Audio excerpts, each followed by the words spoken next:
श्रावण महिना म्हटलं की सणांची लगबग सुरू होते आणि आता येणारा सण म्हणजे नारळी पौर्णिमा आणि रक्षाबंधन. तर या नारळी पौर्णिमेनिमित्त आज आपण मस्त असा कुकरच्या 2 शिट्यांमध्ये मस्त स्वादिष्ट रुचकर असा गोड भात तयार करतोय. यालाच बरेच जण नारळी भात देखील म्हणतात. तर या ठिकाणी मी 1 वाटी बासमती तांदूळ घेतला. तर हा नारळी भात बनविण्यासाठी कुठलाही सुवासिक तांदूळ घ्या, फक्त चिकट होणारा इंद्रायणी तांदूळ घेऊ नका. तर छान मोकळा सुरसुटीत हा नारळी भात तयार करण्यासाठी ना इथे मी 1 वाटी बासमती तांदूळ 2 ते 3 पाण्याने स्वच्छ धुवून बघा तो चाळणीमध्ये असं निथळत ठेवला. चाळणीमध्ये निथळत ठेवल्याने काय होईल की यातील जे एक्स्ट्राचं पाणी आहे ते देखील निघून जाईल. तर हा नारळी भात आपण 10 मिनिटात तयार करतोय, त्यासाठी कुकरचा वापर केला. कुकरमध्ये 2 छोटे चमचे साजूक तूप घातलं. साजूक तूप हलकसं गरम झालं की लगेच यामध्ये काही खडे मसाले घालायचे. तर खडे मसाल्यांमध्ये ना 1 दालचिनीचा छोटासा तुकडा घेतला, 2 हिरवी वेलची, 3 ते 4 काळी मिरी आणि 3 ते 4 लवंग. तर हिरवी वेलची बघा अशी तोडून घालायची, म्हणजे त्यातील बियांचा फ्लेवर ना हा आपल्या नारळी भातामध्ये छान उतरेल. आणि त्याचबरोबर इथे काही ड्रायफ्रूट घेतले, त्यामध्ये काजू आणि बदामचे ना बघा असे जाडसरच काप घातले. तर हे तुपामध्ये ना हलकेसे भाजून घेऊया. तर जास्तही भाजायचे नाही, हलकेसे हे आपल्याला कुरकुरीत करून घ्यायचे आहे. तर थोडेसेच भाजून घेतले. तर आता यामध्ये जो निथळलेला तांदूळ आहे तो घालूया आणि हा तांदूळ देखील मध्यम आचेवर मिनिटभर फक्त परतून घेऊया, म्हणजे यामध्ये जे काही एक्स्ट्राचं पाणी शिल्लक असतं बघा थोडंफार, तर ते सुद्धा निघून जातं आणि तांदूळ हा छान मोकळा सुटसुटीत होतो. तांदूळ जेवढा तुम्ही तुपामध्ये व्यवस्थित फ्राय करून घ्याल ना तेवढा हा छान भात मोकळा सुटसुटीत तयार होईल. तर बघा हे मी मिनिटभर असं थोडंसं परतून घेतलं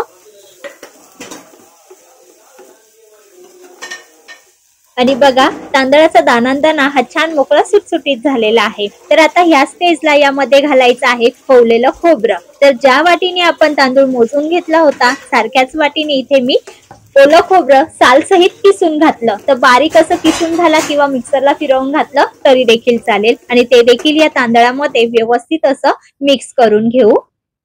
तर हे खोवलेलं खोबरं सुद्धा व्यवस्थित तांदळामध्ये छान मिक्स झालंय. आता या स्टेजला यामध्ये सारख्याच वाटीने पाऊण वाटी इतका बारीक चिरलेला गुळ ऍड करायचा. तर इथे तुम्ही गुळाची जी पावडर मिळते ना ती सुद्धा ऍड करू शकता, पण मी इथे गुळ हा बारीक चिरून असा घातला आणि तो देखील आता ह्या तांदळामध्ये खोबऱ्यामध्ये व्यवस्थित एकसारखा बघा मिक्स करत असा एकजीव करून घ्यायचा. गुळ घातल्याने काय होईल, आता तांदळाचा कलर चेंज होईल. तर बघा इथे मस्त तांदळाला ब्राऊन असा रंग आलेला आहे. गुळ हा व्यवस्थित असा मेल्ट झालेला आहे. तर असाच हा व्यवस्थित असा मिक्स करून घ्यायचा. गॅसची फ्लेम ही मध्यमच ठेवायची आणि आता यामध्ये केसरचं दूध घालायचं. तर थोड्याशा कोमट दुधामध्ये मी केसरचे धागे भिजत ठेवलेले होते. तर रंग बघा केसरचा मस्त असा दुधाला आलेला आहे. तर हे संपूर्ण दूध ना आपण ह्या परतलेल्या साहित्यात घालूया आणि चांगलं एकजीव करून घेऊया. तर कोकणामध्ये यामध्ये नारळाच्या चव सोबतच यात पाणी न घालता नारळाचं दूध वापरलं जातं, परंतु इथे मी नारळाच्या दुधाचा वापर न करता पाणी घालते. तर शिजण्यासाठी यामध्ये ना सारख्याच वाटीने 2 वाट्या पाणी घातलं, म्हणजेच एकाच 2 असं प्रमाण ठेवलेलं आहे. तर आता गुळाचा पदार्थ आहे म्हटल्यावर यामध्ये थोडंसं जायफळ सुद्धा किसून घातलं.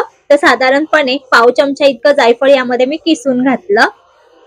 तर बघा इथे आपण 1 वाटी बासमती राईस घेतलेला होता, तर शिजण्यासाठी ना आपण 2 वाटी पाणी ऍड केलेलं आहे, म्हणजेच एकाच 2 असं प्रमाण ठेवलेलं आहे. चिमूटभर मीठ सुद्धा यात ऍड केलं, चांगलं मिक्स करून घेतलं आणि पाणी घालताना ना मी यामध्ये साधं पाणी न घालता कोमट पाणी घातलं होतं किंवा गरम पाणी तयार करून घालायचं, म्हणजे लगेच उकळ देखील पटकन येते.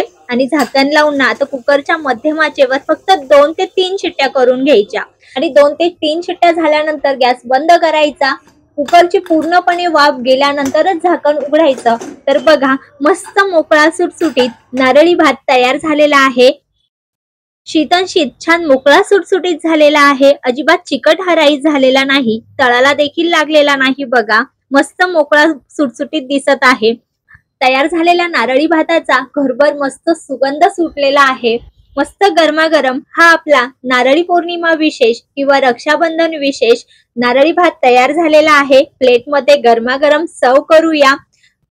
व्यवस्थित राईस हा शिजलेला आहे, कुठेही कच्चा राहिलेला नाही बघा. तर ह्या नारळी पौर्णिमा विशेष तुम्ही देखील असाच हा नारळी भात तयार करून बघा. तुम्ही देखील याच पद्धतीने तयार करत असाल तर मला कमेंट मध्ये नक्की सांगा. रेसिपी आवडली असेल तर रेसिपीला एक लाईक करा आणि अशाच झटपट घरगुती साध्या सोप्या रेसिपीज बघण्यासाठी आपल्या तिखट पाहुणचार रेसिपीजला सबस्क्राईब करा. धन्यवाद.